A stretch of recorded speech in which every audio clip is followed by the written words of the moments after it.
Greetings, greenhouse people. I'm your host, Bill Calkins, and in an effort to provide this information in any way you choose to consume it, we are pleased to offer this discussion in video and podcast formats. My guest today is Broch Martindale, the National Nursery and Greenhouse Strategic Account Manager at Corteva.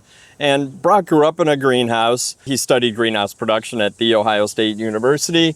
He and his wife currently operate a greenhouse in Indiana, supplying cut flowers and fresh flowers locally. So Broch has a lot of hands-on and greenhouse experience, but he also has a lot of research experience and experience working with growers of all shapes and sizes and skill levels to produce high-quality crops. We are actually here in the gardens in Ball. It's pretty nice here, isn't it? It is pretty cool, yeah. A little warm.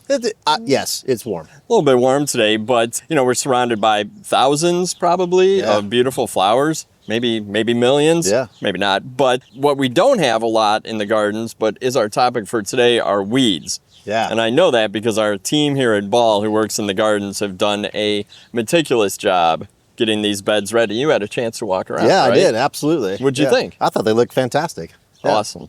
Well, we're gonna knock this podcast out so we can get out and walk around the gardens a little bit more. And we are gonna talk about weed control and prevention in perennial production, or any kind of greenhouse nursery production. And that's gonna be our topic for today. But we're about 10 days post-cultivate. Yeah. And the industry always talks about what you see and hear. Yep. Anything you saw at the event this year that you thought was cool or inspirational? I think some of the automation things that are coming to the industry, I saw some robots that are starting to move plant material around. They've even outfitted them with sprayers, and so you can kind of have autonomous sprayers in your facilities. So overall, I think tech is going to be something we're going to continue to see at Cultivate. Sure. The other side of Cultivate is the energy level. I mean, anytime you've just gotten through with a busy season and you get that many people still excited about our industry, that's really cool to see. Well, and I think growers, for the most part, had really good years. Yep. I mean, there was some regional differences, certainly. as always. Certainly, consumers are excited about our products. So, absolutely. and bringing those products to market is kind of our mission here at Tech on Demand. So we're going to talk about bringing perennials to market and eliminating some of the pain points that come with weeds in perennial beds and perennial production. As we sit here, the team here has been working really hard. A lot of greenhouse and nurseries have been working really hard this time of year, but we're going to try to help them work smarter by using some pre-emergence herbicides. So why did you want to talk about this? What's the inspiration for this topic? So if you go back in a number of years, I love perennials. It's really just almost a passion of mine. And so I recognized that a lot of times the perennial cycle, while we love our quick turn perennials, we also notice there's several perennials that really do better from that bulking up, planting in the summer or early fall, and then overwintering them for next season sales. And the challenge with that are the weeds at times. And so really, I've had a lot of experience in this space, and I get a lot of questions from folks about this as well. And really just trying to help think about reducing labor. Right, that's what it does come down to, I think. And that's really good, and I appreciate you setting the stage. And I did sort of feign ignorance about weed control and production or prevention, but I do know how big of a challenge this is for growers. And there are a lot of ways to kind of skin that cat. Yeah, there is. And a lot of products to choose from, which I think is a big part of the questions. And as we get into the meat of this discussion, why don't we talk about how herbicides are selected? Because I got to believe there are specific products for different situations and probably some go-tos for controlling multiple weed species as well. Yeah, so I think it's really important for growers to be able, think about all the different things that are sold in the industry underneath the term perennials. There's a lot, and so you're really looking for products that have broad spectrum crops they've been tested on, crop safety. So that's a really big one. That's probably what I would start with is number one when selecting a product is, does it actually work on the crops that I'm growing? And if that answer is yes, then this is a good, easy option to potentially adopt. Okay, because you really are killing plants within plants. Correct. Yeah, and so there's some science to that, and so really what you're doing is you're creating a barrier. You're creating this barrier that's on the soil surface that is preventing that weed from germinating, or in some cases, as the seed is germinated and passing through, it's actually controlling that germinated seed. Sure. And when you talk about pre-emergence herbicides, that's got to be a better or more cost-effective way than once the weeds are actively growing. I mean, like, and the other part about it is like, when do we want to ship these plants? We want to ship them in the spring? Right. What are we? We're really busy. Growers are so busy that time of year. The last thing we want to do is to have to send the crew out to go clean perennials right before we have to ship them. Okay, and we are going to get into some of the best practices for treating weeds in the fall going into winter. But when weeds get out of control when temperatures rise. I'm kind of dreading going home and looking at my own gardens. I've been traveling a lot, and I got to believe some of them are probably knee-high. Controlling the cool season and winter weeds is a huge piece of this puzzle. When you work with growers, what are some of the best practices or tips and tricks you give them, or even products to use? Yeah, so I think a lot of times the growers do a really good job of keeping the actual space where the plants are being grown clean and free of like the rows. The rows clean and free. However, the areas just adjacent at times, especially if you're doing outdoor production, could actually be where the bulk of this seed is being, generated from and blowing in. Right. With weed seeds, I mean, they travel quite a distance. And so you got to think about, like, it's not just feet that they're traveling, and think about really being able to, I consider it border to border of your property, having maintenance so that you're not necessarily the source of that weed on your property. You've cleared your space, you've laid down weed cloth or ground cloth of some sort, but the weeds just outside of that are growing like a jungle. That's where the seeds are coming from. Yeah, and if you think about some weeds, we're talking about over 10,000 seeds per plant. So one weed that just gets left is obviously going to, take off and cause some problems down the road. What are some of the main weeds that we worry about in perennial? I mean, I think about a few things that are. I mean, we get a little bit of mare's tail that kind of wreaks havoc, and the reason why that's a problem is because it's really long taproot. And it's hard to get it out, and you really do some destruction getting it pulled. But other things that are challenging are like spurges and oxalis. Those are really challenging, and I would also say bittercress. So kind of a wide range, both some summer and some cool season. Again, I think all those kind of have, different why that makes them challenging. Sometimes because they're really small. Like, as one issue. But others like mare's tail, it's just really tough to get it out of the pot without destroying the plant. Yeah, that makes sense. And you are a really good resource in all this experience. How about some general best practices for weed control in a nursery? Like, what should folks have on their to-do list to start tackling these? And then we'll talk about some of the products they can use. Absolutely. So I think you actually have a couple of different opportunities when it comes to weed control and what you choose to do. And so you kind of hit about it just a little bit, but people have, the ground cloth. And so there are some people that even though you have ground cloth, typically it's not brand new. And so there's holes in it. And so weeds can still penetrate that. And so we still have a fair amount of growers who treat that, what they call the bare ground, underneath the crop one way. And some of those products that are available that really do a really good job really last almost the season long control with that one application. So that's fantastic. Downside to that product is it maybe be a little bit narrow spectrum on crop safety. So it does a good job because it's not touching the crop. It's below it. But to think about using that same thing over the top wouldn't be the best idea. So then you have the option to think about an over the top application, and whether that be a granular or a liquid, those kind of become your different options that you can kind of play with and what fits your facility the best. And then when we think about some specific products, I know that Corteva has plenty of herbicides in your portfolio. What can you tell us about them? So a little bit of I think I kind of hinted at the concept of granulars versus the sprayables. I would say that sprayables actually are a little bit more cost effective. The downside is not everybody's set up to do sprayables in that certain manner as far as that application method. What are the application methods? I think a big boom sprayer going out over a big block is more effective than having somebody pulling hose and spraying. You're really ensuring you're getting a good even application compared to somebody putting it on by hand. Not saying you can't, just saying that from an application perspective, we see a lot more nurseries doing it like that and having really good success. Okay. When we think about not having the opportunity for utilizing Liquids, yeah, we really go back to the granular option, because that can be as simple as a belly grinder, and really is pretty easy. Doesn't necessarily need large amounts of space to lock down and close down for the application. It's pretty easy, and almost anybody can do it. Right.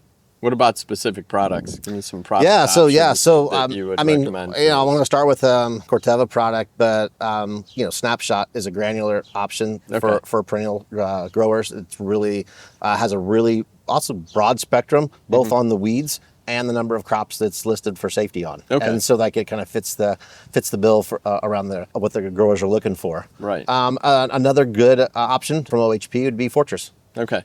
So kind of brings in two different kinds of actives in there in order to make that one to cover both your grasses and your broadleafs. Okay. And then I know that, like, we've talked about other products in your portfolio for pest control. Yep. And you guys do a lot of work on rates and calibration and helping growers know how much to apply, when to apply, how to apply. Yeah. Have you done that with herbicides as Oh, well? absolutely. That's probably some of where we spend the most time. Okay. Especially when we think about the crop safety side of things. Yeah. I mean, there's an immense amount. And so it's not just enough to make that application. Rates really do matter. And so a lot of times, we're being a manufacturer, we're going to get the call. Right. Something didn't work. We want to take a look at it. We want to understand it better.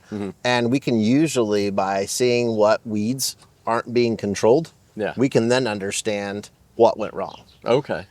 Mainly because if all of a sudden we're missing all of the high rate weeds. Then it wasn't applied at the high rate. High rate. Yeah. And so that's kind of the telltale sign that we see. They're like, oh, it didn't last as long as what you thought it, or what you said it did. That's one of the things we can use as well. You also didn't have the rate at the proper rate. So the rates really do matter. And we think about that and how important that is when you're making that. And there are some tools. And so a lot of people understand the liquids and how to get good rates there. Yeah. But granulars are kind of a little bit challenging. Right. And so we've got some calibration trays that we offer our growers and distributors to be able to use.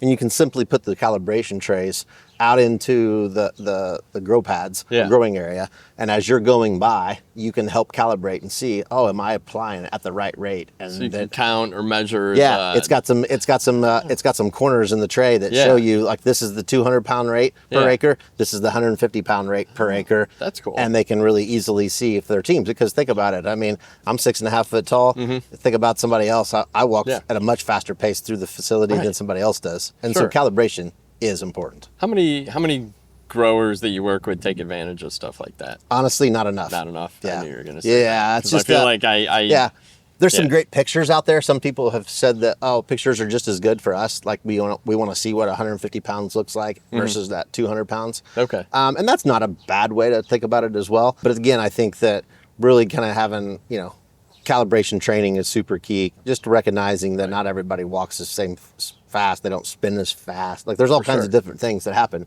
And so calibration does make a big difference. And it's probably good to have redundancy in your operation, not just one person who understands that, because that person's out for a week. Yeah, what's going to happen? Right. Yep. Huh. That's interesting. I'd be interested in seeing what that looks like. Look like. We've actually even done some, we call it, some calibration rodeos. Yeah. And we've gone out to some folks that are trying to train big teams and help them with calibration and help their team get, up and ready for the season. Contest. Yeah. Yep. Huh. That's actually pretty cool. And then we talked about the granulars. Are there any specific liquid products that you'd recommend? Yeah, so I mean, Gallery and Dimension is our staples in our portfolio. Gallery does a really great job on broadleafs, and adding Dimension will help you take care of the grasses. I will say with that, you are gonna find that they're not necessarily a complete match for the same number of crops that they're safe on. Oh. So while there is some overlap, there are going to be some differences. So if broadleafs are your real challenge, and that's really where I see the most challenges for folks, even just straight Gallery as a broadleaf spray would be an option for them.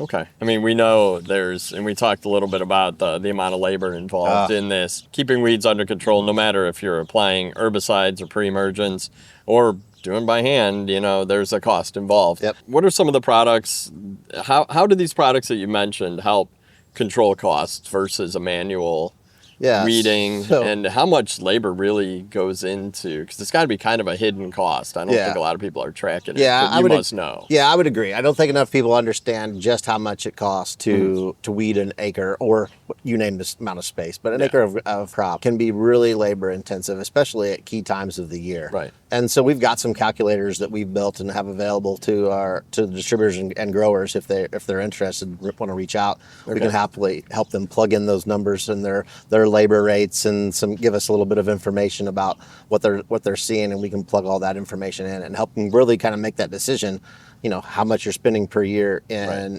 cleaning up weeds, or how much would it cost you to make a couple of applications throughout the year. And so I think that's the other thing. A lot of growers ultimately think about weed control as like, one or two times in the growing cycle, and that's really not it. You really got to think about weed control year long. Is a year-long thing. Now, I will say my southern growers all think about weeds all year long without a problem. Sure. But again, in the north, they got to think about those warm days. One sunny day in a hoop house or in a cold frame, and all of a sudden you're going to start the clock on that weed seed germination. Yeah. And so thinking about having the late season applications is absolutely key to being able to control weeds throughout the season. When we talk about late season, what is that time frame? Yeah, so there's going to be some verbiage on the labels. So again, and then I'm going to speak very generally, but on the back of most labels, there are some verbiage about some potential restrictions about having herbicide used under cover. Okay. And so that makes you kind of nervous, because you're like, you just told me we're going to put this on our hoop house. Yeah. And so what you're really needing to do is get that material on 2 to 3 weeks ahead of putting the plants in the cold frame or under cover.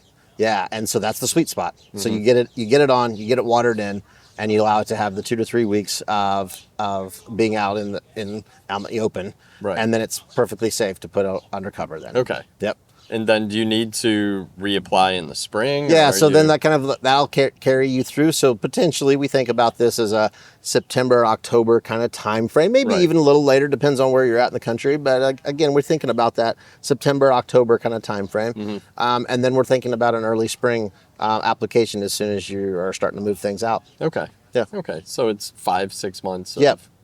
Of control. And it really does depend. Like in the summertime, as you know, this heat's driving a lot of water to keep things looking good. Same thing happens, so that does shorten a little bit of life of some of the products in the summertime. So you might have a few more applications in the summer, but the winter, the fall one really does cover the bulk of all the winter time, and then an early spring one will get you out into early summer. Okay. So, and then here's a question I usually don't ask, but it always comes up in my brain when we're done. When should growers order these products? Yeah, so I mean, there's many different thought processes there. I think that from a Corteva perspective, we offer some of our best pricing as an early order. Sure. So we do early order from October 1st through December. It's got to be fall. Yeah, absolutely. Yeah. And so we have that early order period. And so if growers are really looking to save money and save on cost, I think early order is really the way to go. Okay. There's also other opportunities to purchase during the season. Sure. The downside is, though, I mean, you are subject to supply. Right. And I'm not trying to spark fear into things, but you never know. At the same time, absolutely. There's been lots of things where there have been the rush that we had during COVID. Yeah. Threats of tariffs and other things that are going on in the industry. So I think it's just a good idea to kind of think about what your needs are going to be, lock in those things. I will say, one of the things that growers say to me the most is that they book their herbicides in EOP, and they buy their insecticides and fungicides a little bit more as they need, because there's not going to be a year that you don't have weeds. Right. It's a given. Yeah. Is there a shelf life on these products? Oh, shelf life. There is. Yeah, there's absolutely shelf life. They are pretty stable, and we do a lot of extensive testing in order to allow for that. Yeah. Grower, if they ever have an issue about anything, they can always let us know and look up the lot number, and we can trace it back and let you know. Okay. No, that makes a lot of sense. Is there anything we missed? Like we ran through a bunch of questions. We did. But I feel like this is such a big challenge, and it's something, like you said, that growers deal with every single year. Is there any Is there anything we missed or any information you want to share before we wrap up? No, I think that the important thing is that you really think about the all year production. Yeah. And I realize the plants may be dormant, but again, you're still protecting them from having a lot of labor. Right. So I think that's really important. And also, we talk about this every time we talk about chemicals. Read and follow label, recommendations, and so that information's there for a reason. Yep. And if there's ever any questions about things, certainly reach out. We're always happy to talk through some things. Inevitably, there's plants that are out there that aren't on labels. Mm-hmm. Not necessarily that you can't. Yeah. But we don't necessarily always have them listed on the label, and Right. so reaching out to your local rep could also be a way to help solve some problems as well. Okay. Are there any perennial crops you should absolutely not use herbicides around? So this is going to be one that probably some folks would definitely agree with. Echinacea. Okay. There's no reason to put a pre-emergent on an echinacea. There's a good chance that you're going to ding up that crop. Yeah. Yep. Okay. Well, no, that's good. That's good to know. It just clicked in my head. I was like, I wonder if there's any straight up. There's probably I would say there's probably, at least with our products, Mm-hmm. I would say there's a short list of probably 10 to 15 that you probably, and you think about them, you're like, oh yeah, I can imagine that. Seen that. Yeah. Well, again, read the labels. Yep. Reach out to Broch and the Corteva team. They got a bunch of people. I'll definitely put a link to your website where you do talk about the teams and how you can reach out for technical advice. You guys are really good. What is your website again? Oh, it's Corteva. Yep. Turf and Ornamental. Okay. US. Cool. And I will put a link to that in the show notes. This has been great. And we're going to catch up soon because we've got another podcast planned. We do. And we're going to talk about a recap of 2025, which will be interesting. Any sneak peeks, anything that you guys have dealt with that you think will be on the agenda when we talk about that? Oh, I don't know. I guess I'm already thinking about that early order period and what that really means. We kind of hinted at it now, but I think we're going to have a little bit more information to be able to share by that time as well. So awesome. Yep. Well, hey, I appreciate your time as always. We got a lot to look at here in the garden, so we should probably get this closed up. And I feel like maybe there's some cloud cover right now, so we should go check it out. Yeah. Awesome. You're going to be around for a little bit. Yeah, absolutely. Yeah. Awesome. Well, we're going to go out in the gardens. I'm your host, Bill Calkins with Tech on Demand, and thank you for listening to this installment. We will be back. You got plenty more episodes in the archives to check out if you like information like this. Got a bunch more episodes with Broch in the archives as well. Till next time, take care out there. Control those weeds.